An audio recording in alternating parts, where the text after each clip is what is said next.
Yo, fellas, back with episode, I think, like 103 or something. Bit of a quick one. I feel like I was going to start planning my YouTube videos, and that's never been my style. So very much off the cuff. It's probably not the best way to get fucking engagement and grow the audience, as has kind of been the case for the past, like, I guess 2 years at this point. But yeah, this has been a topic that's been like majorly on my mind recently. Just I've been thinking about it so much. I've learned so much in the past 3 years, and I always will, right? And it's always up and downs, and you end up thinking like you're the only person that goes through this shit, but probably not. I just probably am the only one that puts it on the internet this openly and transparently.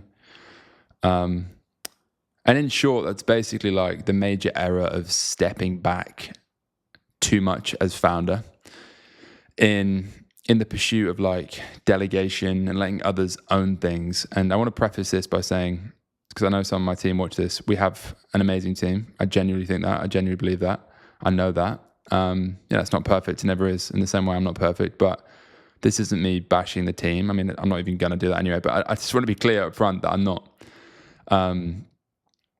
saying anything of that sort when I get into what I'm going to get into. But it's just a natural progression being a solo founder, being, venture-backed business, massive growth curve, massive pressure as well to reach the next level of the growth curve. And also ultimately having never built a proper team with like employees and people that actually can drive the business forward without me, which is a great thing, don't get me wrong.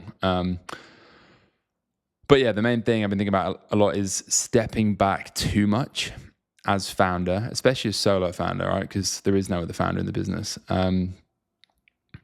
With the view to like, I think I've said it on videos before, like trying to remove myself because that's what we need to like sell the business one day and stuff. And that's great, but I think you should never optimize for that at this stage. And we're very much like in the hard middle, I'd probably say, in that pursuit of ultimately building a category leading brand. And yes, an exit is always in the back of my mind, especially being venture backed. That's a whole other thing. But ultimately the goal is to build a category leader, build a great brand, great products, great financials as well, and obviously grow the damn thing very, very much. But in the pursuit of that, I think I have probably two things. Delegated and given ownership of certain parts of the business incorrectly, because it's my first time doing it, especially with super competent team members, which we have, as I've said. And also alongside that, probably just doubting, having a lack of confidence in my ability to not just execute, because I don't want to execute everything, but actually just like set the vision and be firm on the vision and lead the vision. That's partly because I haven't known 100% what the vision is sometimes. It pivots, it moves, it changes, you respond to the market, etc. Don't know if I'm making any sense. This is a classic like me just riffing off like zero plan, not even any notes on this one. But yeah, in the last year, particularly since the team grew, I kind of got to the point where I thought almost like, oh, I don't know what I'm doing, so I'm not even going to share my opinion. I'm going to tell my new team members, especially certain ones in certain areas that like kind of work more directly with me and are doing things that I would have done in more depth previously before I hired them. I'm going to tell them the general vision and I'll just let them crack on. And then in doing so, I would say, look, the brand is growing really well. I'm proud of what we're doing. Our products are great. They can always be better, right? But I genuinely believe in what we're doing and we're going on the right trajectory. And we always have been. We grew the first year, second year, third year. Next year is going to be much bigger again. But I do feel like as a result of me stepping back too much and probably just not being clear on a lot of things, which I'll get into a little bit more in a second, the brand has started to drift for me and for the team in my perspective. And it's not as clear as it was at the start. And that's partly because I've stepped back. It's partly because I haven't stepped back, but I feel like I've stepped back a bit. It's partly because obviously you respond to what drives revenue rather than in the short to mid-term, rather than necessarily like what got you going in the first place, which is like more mission driven and like my passion around like focus and energy products, et cetera, et cetera. So yeah, this is very much a brain dump. And then I think it's partly that. So actually, I'm making no sense. Honestly, I'm gonna upload this anyway. Just bear with me. As the business grew, Obviously, you get loads more data around who your customer is. At the start, I built it for me. It felt super authentic to me. It was, and it still is, but it felt like it was just about like people like me, young founders, creatives, people that are at a desk all day, whatever. And then we realized that the people buying the product mostly and enjoying the product the most and retaining the best, et cetera, weren't necessarily just people like me. In fact, a lot of them were, 35 plus females, and that's a great audience. Nothing wrong with that. But that was the kind of the initial start of me feeling like, well, maybe I don't know what they want because that isn't me, and that's fine. And then we obviously hired a team, which we would have done anyway. I'm not saying we hired a team because of that, but that was a natural progression, right? People leading marketing, growth, product, customer service, everything. And again, that's all great. But because the brand had started to, or the customer base had surprised me, I kind of thought, well, what do I know? And which is completely wrong, by the way. It's completely wrong because I obviously do know a lot of stuff and do have a lot of skills and experience in a broad range of areas. And I'd say I'm a very good generalist, never really chosen one thing to become like super nuclear good at. But I want to, get better at product, brand, growth stuff, particularly product and brand, which has always been more of an interest.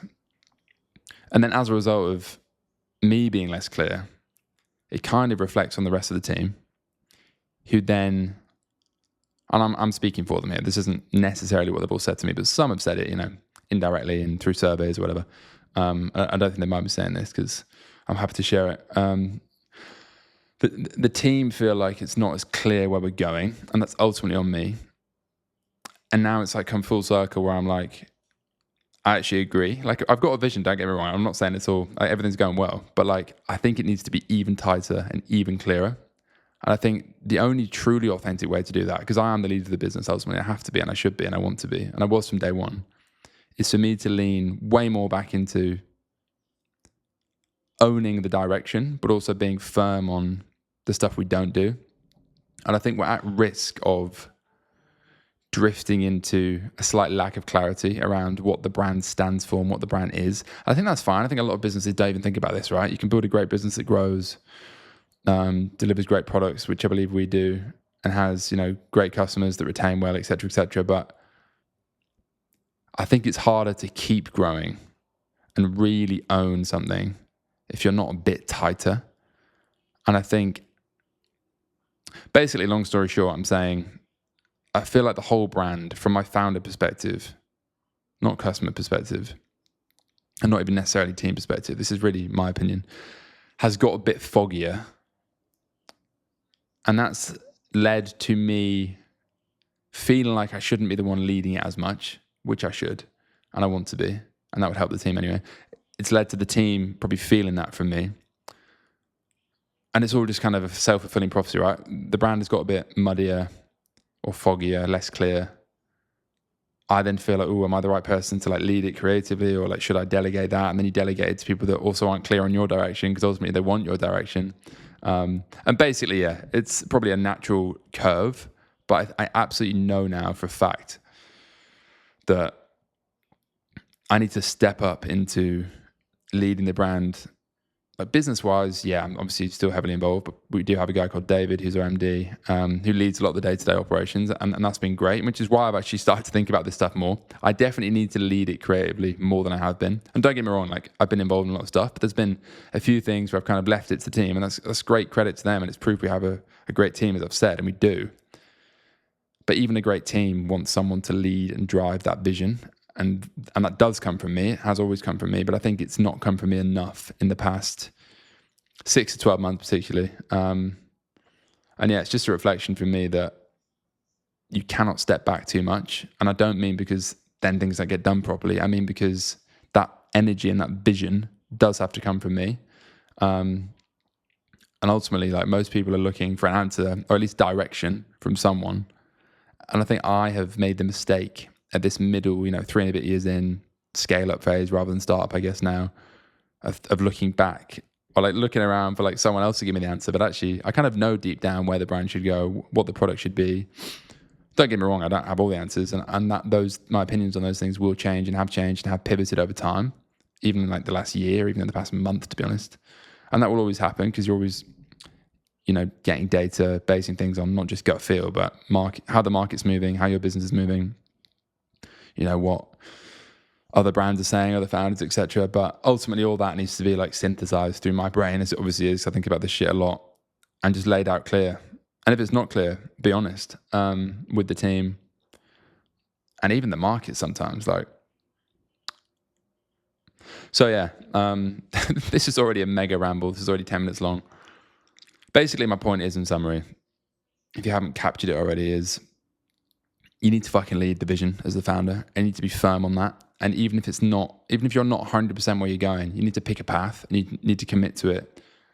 And that's what we've done. Don't get me wrong, but I think when that path started to drift from maybe my natural tendency personally is where it got a bit harder, and I started to almost return the responsibility back on the team.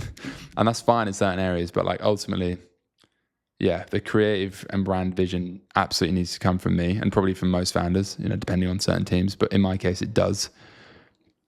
And I think that's how I bring out my best, is actually being confident in that stuff again and being like, this is where we're going, this is what we stand for, this is what I want the brand to look like, feel like, sound like, even taste like. And that makes the whole team more effective. Obviously, I'm not saying don't have their input. I'm just saying it needs to come from me initially. So yeah, that's been a big reflection, something I've thought about a lot. I feel like I get into this negative spiral of like, oh fuck, I'm obviously not a very good founder, CEO and whatever, but I think it's just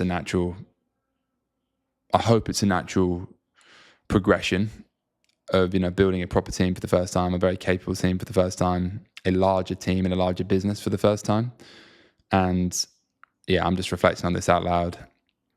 And I share this with the team, and I'll be sharing more on this with the team this week is my plan. Tomorrow, in fact, on our weekly team call. So yeah, I need to get back in the driving seat, lead with a bit more confidence, especially on product and brand direction. And I think that just results in more clarity for everyone, more clarity for the market, hopefully, and actually a more authentic brand offering as well. And I'm not saying we don't have any of that, by the way. I'm not bashing the brand. I'm not saying anything negative about where we're going, because it's all been very, very good in the past year, generally speaking, like net good for sure.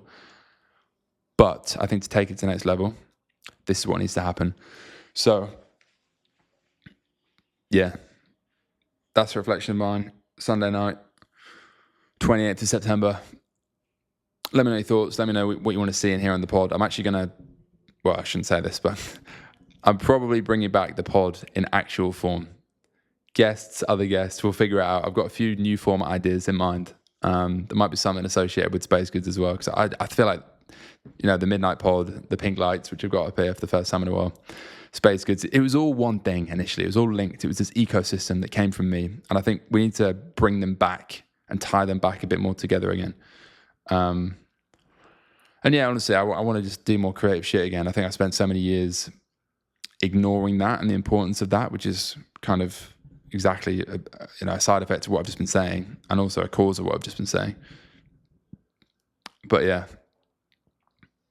there's some reflections. More coming soon. I'm enjoying the process more again, for sure, for many reasons, which maybe I can get into in a different video. Went through some pretty rough periods, which I think a lot of people have seen on here. Not just one, probably quite a few that were maybe quite evident in how I looked and sounded and the things I said. So anyway, I'm digressing and dragging as always. Subscribe to the pod. If you're watching, I appreciate it. If you're watching from the team, I appreciate you as well. And maybe the pod is a way to get to know me better from the stuff that I probably don't share in Slack as much. But yeah, subscribe to the pod. I'll catch you in the next video. Bosh.